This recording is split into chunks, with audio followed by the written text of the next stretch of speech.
Hello friends, welcome back to our YouTube channel Naukri for. दोस्तों, आज हम लोग देखने वाले हैं एडिटोरिया के द्वारा जो एनसीईआरटी प्रैक्टिस सेट निकाला गया है क्लास 6 से 12 तक के, उसके प्रैक्टिस सेट नंबर 1 को। दोस्तों, अगर आप हमारे चैनल पर नए हैं तो प्लीज़ हमारे चैनल को सब्सक्राइब करेंगे। अगर आपको हमारी वीडियो पसंद आती है या आपको हेल्पफुल लगती हैं तो हमारी वीडियोज़ पर लाइक और कमेंट करना मत भूलिएगा और इसे अपने दोस्तों के साथ ज़रूर शेयर कीजिएगा। तो चलिए दोस्तों, शुरू करते हैं आज के इस वीडियो को। तो चलिए देखते हैं आज का पहला क्वेश्चन।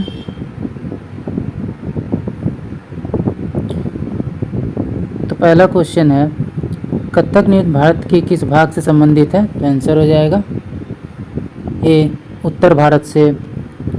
कथक शब्द का जो अर्थ है, जिसमें कथा है, कथा शब्द से निकला है, जिसका प्रयोग संस्कृत तथा अन्य भाषाओं में कहानी के लिए किया जाता है। यह नृत्य शैली उत्तर भारत के अन्य भागों से जुड़ी है। कथक मूल रूप से उत्तर भारत के मंदिरों में कथा यानी कहानी सुनने वालों की एक जाति थी। यह कथाकार अपने हाव भाव तथा संगीत से अपने कथावाचन को अलंकृत किया करते थे। 15वीं तथा 16वीं शताब्दी में भक्ति आंदोलन के प्रसार के साथ कथक एक विशिष्ट नृत्य शैली का जो रूप है धारण करने लगी। अगला देखते हैं। अगला क्वेश्चन है, मेसोलिथिक या मध्य पाषाण युग के संबंध में निम्नलिखित कथनों पर विचार कीजिए। नीचे दिए गए कोट में सही विकल्प का चयन करना है। तो आंसर हो जाएगा सी, केवल एक जो है सही है। इस समय पत्थर के औजार को मैक्रोलिथ कहा जाता था। लगभग 12,000 वर्ष पहले से लेकर 10,000 वर्ष पहले तक के काल को मेसोलिथिक या मध्य प्रस्तर कहा जाता है। इस अवधि के दौरान पाए जाने वाले पत्थर के औजार सामान्य रूप से छोटे और इन्हें मैक्रोलिथ कहा जाता है। मैक्रोलिथ संभवतः आड़ी और हसिया जैसे उपकरण बनाने के लिए हड्डी या लकड़ी के हैंडल पर लगाए गए सूक्ष्म पत्थर थे। इस समय तक पुराने किस्म के औजार भी प्रयोग में आते थे। अगला देखते हैं, बसोहली शैली किस राज्य से संबंधित है? तो 3 का हमारा आंसर हो जाएगा ए, हिमाचल प्रदेश। 17वीं शताब्दी के बाद वाले वर्षों में हिमाचल क्षेत्र में लघु चित्रकला की एक साहसपूर्ण एवं प्रभाव प्रणाली का विकास हुआ, जिसे बसोहली शैली कहा गया। अगला देखते हैं, रसमंजरी की रचना किसने की? तो 4 का हमारा आंसर हो जाएगा सी, भानुदत्त ने। अगला देखते हैं, वृद्ध धर्म पुराण के संबंध में निम्नलिखित कथनों पर विचार कीजिए। सत्य कथन का आंसर हो जाएगा तो सी, दोनों कथन जो है सही है। इसकी रचना बंगाल में की गई। इसमें ब्राह्मणों को कुछ विशिष्ट प्रकार की मछलियां खाने की अनुमति दी गई। अगला देख के सही मिलान करना है 6 का।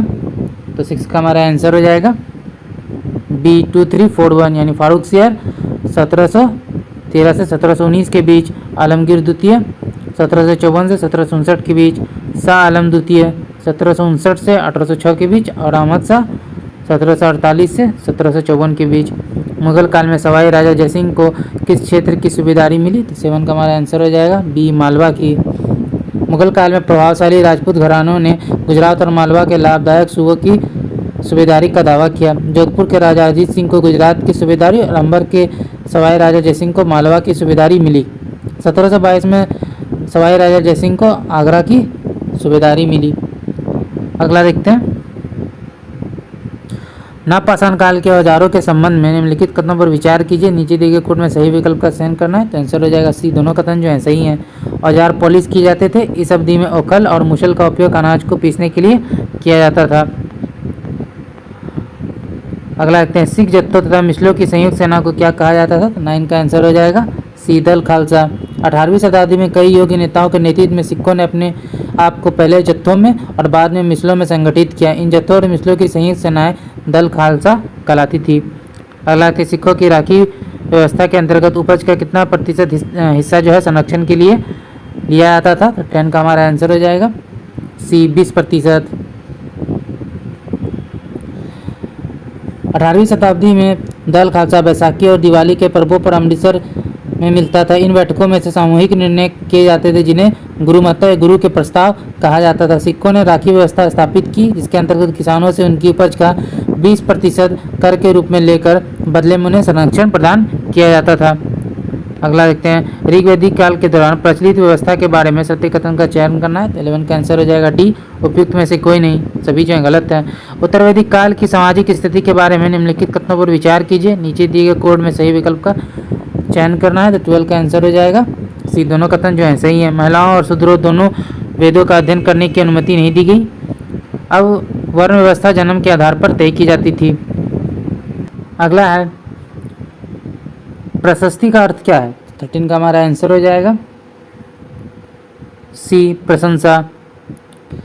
प्रशस्ति एक विशेष किस्म का अभिलेख है। यह एक संस्कृत शब्द है जिसका अर्थ प्रशंसा होता है। गौतमीपुत्र सातकर्णी जैसे कुछ शासकों ने प्रशस्तियों की रचना की गई थी।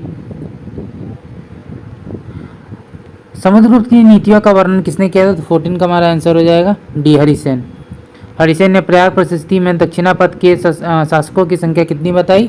तो आंसर हो जाएगा बी, 12। विक्रम संवत की शुरुआत को किस शासक से जोड़कर देखा जाता है? तो 16 का हमारा आंसर हो जाएगा डी, चंद्रगुप्त द्वितीय। 58 ईसा पूर्व में प्रारंभ होने वाले विक्रम संवत को परंपरागत रूप से गुप्त राजा चंद्रगुप्त द्वितीय के नाम से जोड़ा जाता है और ऐसा कहा जाता है कि उन्हें शकों पर विजय के प्रतीक के रूप में इस संवत की स्थापना की तथा विक्रमादित्य की उपाधि धारण की थी। अगला है हर्षवर्धन को नर्मदा नदी के तट पर किसने रोका था? तो 17 का आंसर हो जाएगा ए, पुलकेशिन द्वितीय ने। हर्षवर्धन मगध तथा संभवतः बंगाल को भी जीत कर उन्हें पूर्व में जितनी सफलता मिली थी उतनी सफलता अन्य जगहों पर नहीं मिली। जब उन्होंने नर्मदा नदी को पार कर दक्कन की ओर आगे बढ़ने की कोशिश की तब चालुक्य नरेश पुलकेशिन द्वितीय ने उन्हें रोक दिया। अगला देखते हैं पल्लवों के काल में नगरम किसे कहा जाता था? तो 18 का आंसर हो जाएगा सी, व्यापारियों के संगठन को। जनपद का अर्थ क्या था? आंसर हो जाएगा बी, जन की बसने की जगह। महाजनपदों का उद्भव लगभग कितने वर्ष पूर्व हुआ था? 20 का आंसर हो जाएगा बी, 2500 साल पहले। महाजनपद काल के संबंध में निम्नलिखित कथनों पर विचार करना है और सत्य कथन का चयन करना है। तो 21 का आंसर हो जाएगा डी। दोनों में से कोई गलत नहीं है, दोनों सही है। हल के फाल अब लोहे के बनने लगे। धान के पौधों का रोपण प्रारंभ हो गया। पाणिनि के संबंध में निम्नलिखित कथनों पर विचार कीजिए। नीचे दिए गए कूट में सही विकल्प का चयन करना है। तो आंसर हो जाएगा केवल एक। उन्होंने संस्कृत के लिए व्याकरण तैयार किया। सबसे प्रसिद्ध व्याकरण विदों में से एक पाणिनि थे जिन्होंने संस्कृत के लिए एक व्याकरण तैयार किया। उन्होंने एक विशेष क्रम में स्वर और व्यंजन की व्यवस्था की और फिर इनका उपयोग बीजगणित में पाए जाने वाले सूत्र की तरह सूत्र बनाने में किया। अगला देखते हैं वज्जी संघ का वर्णन किस पुस्तक में है? तो आंसर हो जाएगा सी, दीर्घ निकाय में। पुरी उड़ीसा में जगन्नाथ जी का मंदिर किस वंश के शासक ने बनवाया था? तो आंसर हो जाएगा डी, गंग वंश ने। 12वीं शताब्दी में गंग वंश के अत्यंत प्रतापी राजा अनंत वर्मन ने पुरी में पुरुषोत्तम जगन्नाथ के लिए एक मंदिर बनवाने का निश्चय किया। उसके बाद 1230 में राजा अनंग भीम तृतीय ने अपना राज्य पुरुषोत्तम जगन्नाथ को अर्पित कर दिया और स्वयं को जगन्नाथ का प्रतिनियुक्ति घोषित किया। अकबर ने बंगाल किस वर्ष जीता था? 25 का हमारा आंसर हो जाएगा बी, 1586 ईस्वी में। दक्षिण भारतीय भक्ति संतों के बारे में सत्य कथन का चयन करना है। तो 26 का हमारा आंसर हो जाएगा ए, 1 और 2 दोनों सही हैं। नैनार शैव संत थे और अलवार वैष्णव संत। अगला देखते हैं निम्नलिखित कथनों पर विचार कीजिए। नीचे दिए गए कोड से सही विकल्प का चयन करना है। तो आंसर हो जाएगा डी, उपयुक्त में से कोई नहीं, दोनों गलत हैं। दार्शनिक शंकर के बारे में निम्नलिखित कथनों पर विचार कीजिए। सत्य कथन क्या है? तो 28 का आंसर हो जाएगा बी, 2, 3 और 4। वे अद्वैतवाद के समर्थक थे। उन्होंने जगत की मिथ्या या माया का मोक्ष प्राप्ति के लिए ज्ञान के मार्ग को अपनाने का उपदेश दिया। वीर शैव आंदोलन किस क्षेत्र में प्रारंभ हुआ? तो 29 का आंसर हो जाएगा बी, कर्नाटक में। तमिल भक्ति आंदोलन और मंदिर पूजा के परिणाम स्वरूप जो प्रतिक्रिया हुई वह बसवन्ना और अल्लभा प्रभु एवं अक्कहम महादेवी जैसे उसके साथियों द्वारा प्रारंभ किए गए वीर शैव आंदोलन में स्पष्टता दिखलाई देती है। यह आंदोलन 12वीं शताब्दी के मध्य कर्नाटक में प्रारंभ हुआ। वीर शैवों ने सभी व्यक्तियों की समानता के पक्ष में और जाति तथा नारी के प्रति व्यवहार के बारे में ब्राह्मणवादी विचारधारा के विरुद्ध अपने प्रबल तर्क प्रस्तुत किए। इसके अलावा वे सभी प्रकार के कर्म कांडों और मूर्ति पूजा के विरोधी थे। महात्मा गांधी का प्रिय भजन वैष्णव जन तो तेन कहिए पीर पढ़ाई जान रे किसने लिखी? तो 30 का हमारा आंसर हो जाएगा डी, नरसिंह मेहता। प्रारंभ में नाथ पंथ भारत के किस क्षेत्र में लोकप्रिय हुआ? 31 का आंसर हो जाएगा बी, उत्तरी क्षेत्र में। मीराबाई किसकी अनुयायी थी? तो 32 का आंसर हो जाएगा डी, रविदास।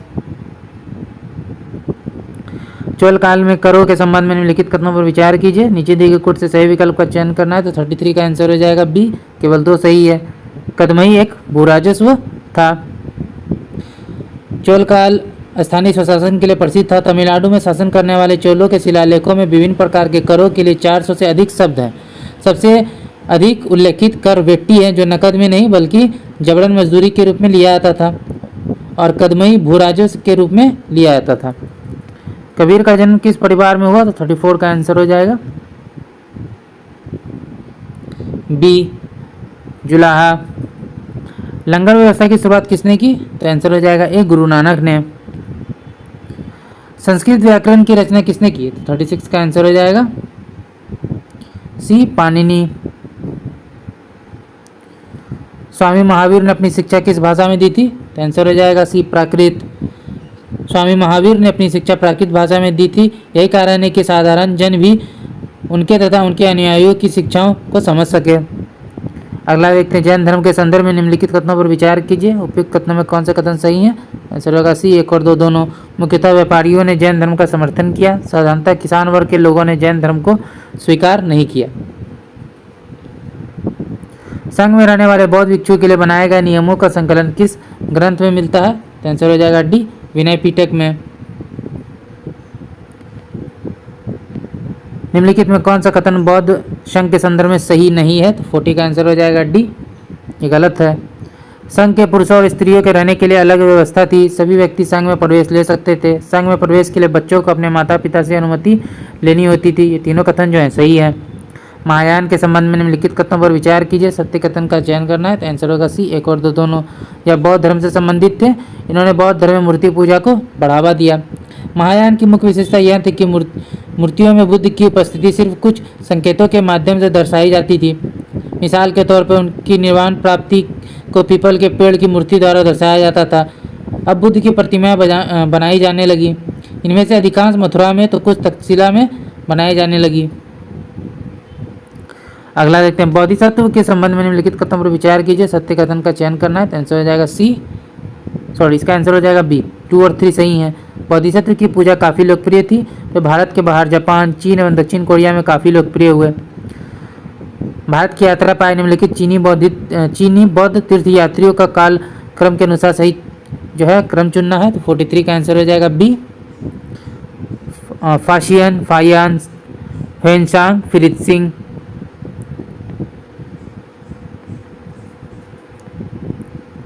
चंद्रगुप्त मौर्य के दरबार में जो पश्चिम एशिया के यूनानी राजा सेल्यूकस निकेटर का राजदूत था, उसका नाम क्या था, तो 44 का आंसर हो जाएगा डी, मेगास्थनीज।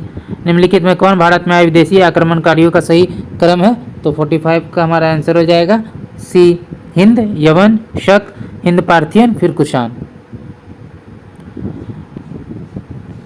अशोक ने जगह जगह जाकर लोगों को शिक्षा देने के लिए अधिकारियों की नियुक्ति की। इन अधिकारियों को निम्नलिखित में से किस नाम से जाना जाता था, तो 46 का आंसर हो जाएगा बी, धम्म महामात्र। अशोक के संबंध में निम्नलिखित कथनों पर विचार कीजिए।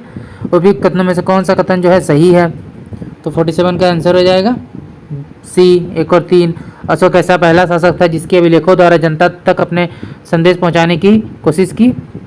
अशोक ने अपने एक अभिलेख में कलिंग युद्ध का वर्णन किया है। मुगलों की जागीर दिल्ली सुल्तानों में से किसके बराबर है, तो 48 का आंसर हो जाएगा सी, इक्ता। 14वीं शताब्दी के ग्रंथ लीला तिलकम के बारे में सत्य कथन का चयन करना है, तो 49 का आंसर हो जाएगा डी, उपयुक्त में से कोई नहीं।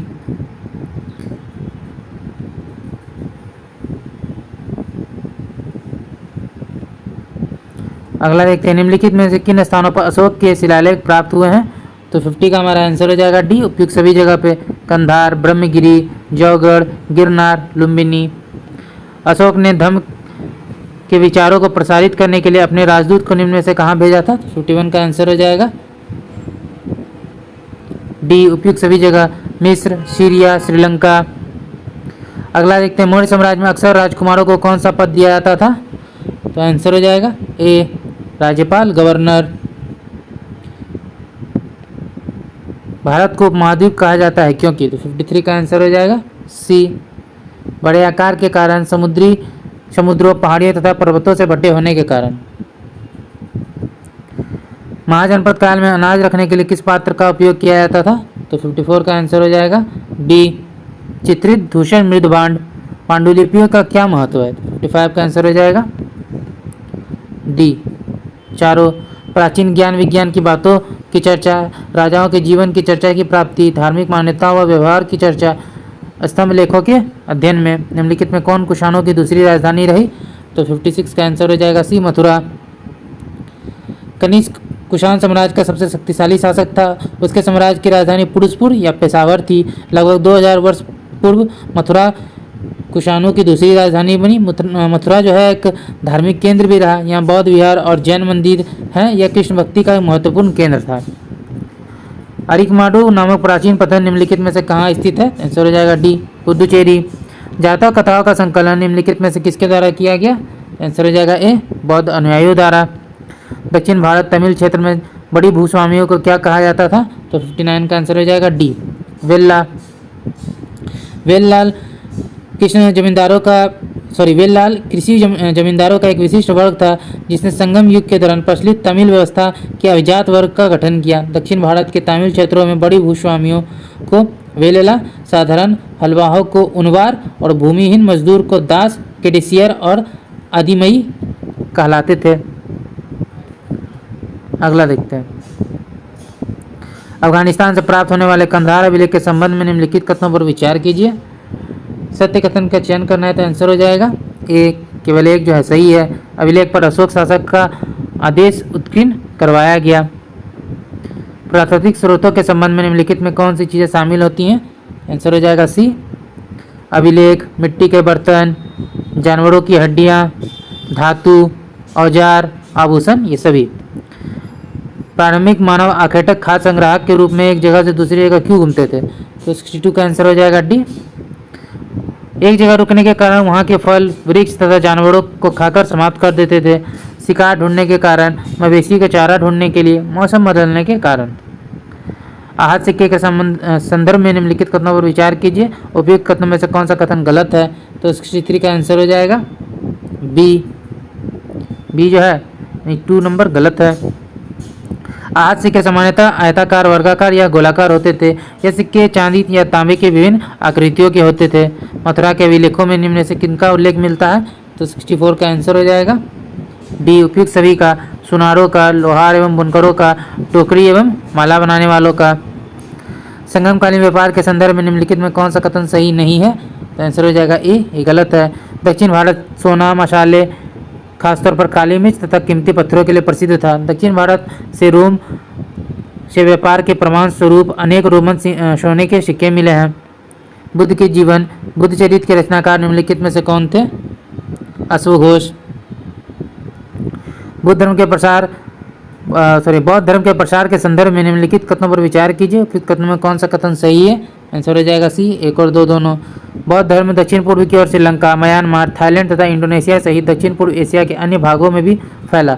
इन क्षेत्रों में थेरवाद नामक बौद्ध धर्म का आरंभिक रूप कहीं अधिक प्रचलित था।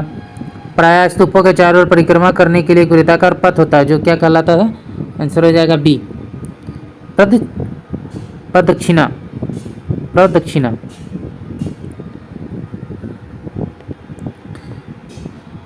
प्रदक्षिणा पथ एक पथ था जो स्तूप के चारों ओर बिछाया जाता था। यह रेलिंग से घिरा होता था। पथ में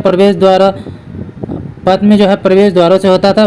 भक्ति के प्रतीक के रूप में भक्त स्तूप के चारों ओर दक्षिणावर्त दिशा में घूमते हैं। दोनों रेलिंग और प्रवेश द्वारों को मूर्तियों से सजाया गया था। अगला देखते हैं। प्रारंभिक मानव निम्न में से किस आधार पर पौधों तथा जानवरों का चयन करते थे? आंसर हो जाएगा सी, जिनके बीमार होने की संभावना कम होती थी। बड़े दाने तथा मजबूत डंठल वाले पौधे, अहिंसक जानवर। तीनों सही है। चोलों का महत्वपूर्ण पतन कौन सा था? तो 70 का हमारा आंसर हो जाएगा सी, पुहार। बुर्ज होम में आवास के संबंध में निम्नलिखित कथनों पर विचार कीजिए। सत्य कथन का चयन करना है तो आंसर हो जाएगा सी, 1 और 2 दोनों जो है सही हैं। बुर्ज होम में लोग गड्ढे के नीचे घर बनाते थे। पुरातत्वविदों को झोपड़ियों के अंदर तथा बाहर दोनों ही स्थानों पर आग जलाने की जगह मिली है। अगला देखते हैं। कुषाणों के समय बौद्ध धर्म की किस नई शाखा का विकास हुआ था? तो आंसर हो जाएगा 22 में बी, महायान। हड़प्पाई संस्कृति के संबंध में सही मिलान करना है तो 73 का हमारा आंसर हो जाएगा बी, तांबा, राजस्थान टीन, अफगानिस्तान सोना, कर्नाटक। हड़प्पाई सभ्यता के संदर्भ में हड़प्पा सभ्यता के अंत के संबंध में इतिहासकारों ने क्या क्या अटकलें लगाई? तो 74 का हमारा आंसर हो जाएगा डी। नदियों के सूखने के कारण, जंगलों के विनाश होने के कारण, चारागाह मैदान समाप्त होने के कारण, बाढ़ के कारण और शासकों के नियंत्रण समाप्त होने के कारण। हड़प्पा सभ्यता के अंत होने का क्या परिणाम हुआ? तो 75 का आंसर हो जाएगा डी। हड़प्पाई नगरों को लोगों ने छोड़ दिया। मोहरे लेखन तथा बाटों का प्रयोग बंद हो गया। कच्चे माल का आयात घट गया। नए बस्तियों की संख्या बढ़ गई। सिल्क रूट पर नियंत्रण रखने वाले शासकों में सबसे प्रसिद्ध कौन सा वंश था? तो आंसर हो जाएगा सी, कुषाण वंश। अश्वघोष जिसने बुद्ध की जीवनी लिखी किसके दरबारी कवि थे? तो आंसर हो जाएगा बी, कनिष्क के। रोमन साम्राज्य में भारत की किस वस्तु की मांग सबसे अधिक थी? तो 78 का आंसर हो जाएगा सी, काली मिर्च की। अगला देखते पुलकेशन के बारे में निम्नलिखित में कौन सा कथन सत्य नहीं है? तो आंसर हो जाएगा बी, बी जो है सही नहीं है। ऐहोल शिलालेख पुलकेशन द्वितीय की विजय का वर्णन करता है। नरसिंह वर्मन ने पुलकेशन द्वितीय को हराया और वातापी पर कब्जा कर लिया। पुलकेशन द्वितीय ने 610 ईस्वी से 642 ईस्वी तक शासन किया। जाट राजा अपने किस राजा के समय शक्तिशाली रूप में उभरे?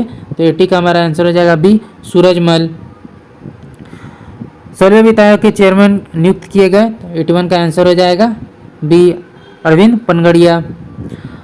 अगला देखिए, केंद्र सरकार ने पिछले कुछ वर्षों में राष्ट्र विरोधी गतिविधियों में संलिप्त होने के कारण किन संगठनों पर जो है प्रतिबंध लगाया है? तो आंसर हो जाएगा D, Tehreek Hurriyat, Jamaat Islami, Jammu Kashmir Liberation Front, Jammu Kashmir Democratic front.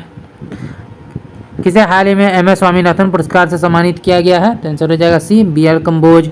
संयुक्त राष्ट्र ने डेजर्ट साइक्लोन भारत और किस देश के बीच आयोजित किया जाता है? आंसर हो जाएगा सी, संयुक्त अरब अमीरात। भारत कितने वर्षों के लिए संयुक्त राष्ट्र सांख्यिकी आयोग के सदस्य के रूप में अपने कार्यकाल शुरू किया है? तो आंसर हो जाएगा बी, 4 वर्षों के लिए। भारतीय नौसेना स्टाफ के उप प्रमुख के रूप में किसे नियुक्त किया गया है? तो आंसर हो जाएगा बी, दिनेश के त्रिपाठी। अगला देखते हैं, भारतीय राष्ट्रीय महासागर सूचना सेवा केंद्र के संदर्भ में निम्नलिखित कथनों पर विचार कीजिए। उपयुक्त में से जो है कितने कथन सही हैं? तो 87 का हमारा आंसर हो जाएगा केवल एक जो कथन है वो सही है। हाल ही में भारतीय सुनामी प्रारंभिक चेतावनी केंद्र, जिसमें भारतीय राष्ट्रीय महासागर सूचना सेवा केंद्र शामिल है, ने कहा है कि जापान के पश्चिमी तट पर आए 7.5 तीव्रता के शक्तिशाली भूकंप के बाद भारत में सुनामी का कोई खतरा नहीं है। भारतीय राष्ट्रीय महासागर सूचना सेवा केंद्र पृथ्वी विज्ञान मंत्रालय के तहत एक स्वतंत्र संगठन है। इसकी स्थापना 1999 में हुई। इसका मुख्यालय जो है हैदराबाद में स्थित है। INCOIS का कार्य समाज, उद्योग, सरकारी एजेंसियों और वैज्ञानिक समुदाय को समुद्री जानकारी और सलाहकार सेवाएं प्रदान करना है। INCOIS भारत में सुनामी के संबंध में भविष्यवाणी और प्रारंभिक चेतावनी देने वाली नोडल एजेंसी है। अतः केवल 2 जो है कथन सही है। अगला देखते हैं, एक्सरे पोलरीमीटर सैटेलाइट के संबंध में निम्नलिखित कथनों पर विचार करना है। उपयुक्त में से कौन सा कथन सही है? तो आंसर हो जाएगा बी, केवल 2। यह मिशन 5 साल की अवधि के लिए पृथ्वी की निचली कक्षा में संचालित होगा। निम्न पर विचार कीजिए। उपयुक्त में से कितने क्षेत्रीय व्यापक आर्थिक भागीदारी समझौते में शामिल है? तो 89 का आंसर हो जाएगा डी, सभी 4। वस्तुओं और सेवाओं में व्यापार, निवेश, बौद्धिक संपदा अधिकार, ई कॉमर्स। भारत और म्यांमार के बीच मुक्ति आवाजाही व्यवस्था के संदर्भ में निम्नलिखित कथनों पर विचार कीजिए। ऊपर दिए गए कथनों में से कितने कथन सही हैं? तो आंसर हो जाएगा डी, उपयुक्त में से कोई नहीं। अगला देखते हैं, वस्तु एवं सेवा कर GST के संबंध में निम्नलिखित कथनों पर विचार कीजिए। उपयुक्त में से कितने कथन सही हैं? तो केवल आंसर हो जाएगा केवल 1 जो है सही है। कथन 1 जो है इसमें सही है। GST में निर्यातक अपने उत्पादन पर कर का भुगतान नहीं करते, लेकिन वे इनपुट पर भुगतान किए गए कर पर रिफंड के हकदार हैं।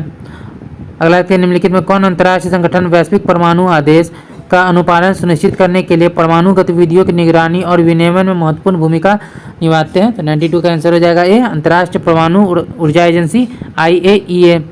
निम्नलिखित कथनों पर विचार कीजिए। उपयुक्त दिए कथनों में कौन सा कथन जो है सही है? तो 93 का हमारा आंसर हो जाएगा बी, 2 और 3। भारत मालदीव को आतंकवाद, मादक पदार्थों की तस्करी, नशीले पदार्थों और विभिन्न समुद्री अपराधों के खिलाफ अपनी प्राथमिक रक्षा पंक्ति मानता है। भारत मालदीव में ग्रेटर माले कनेक्टिविटी प्रोजेक्ट विकसित कर रहा है।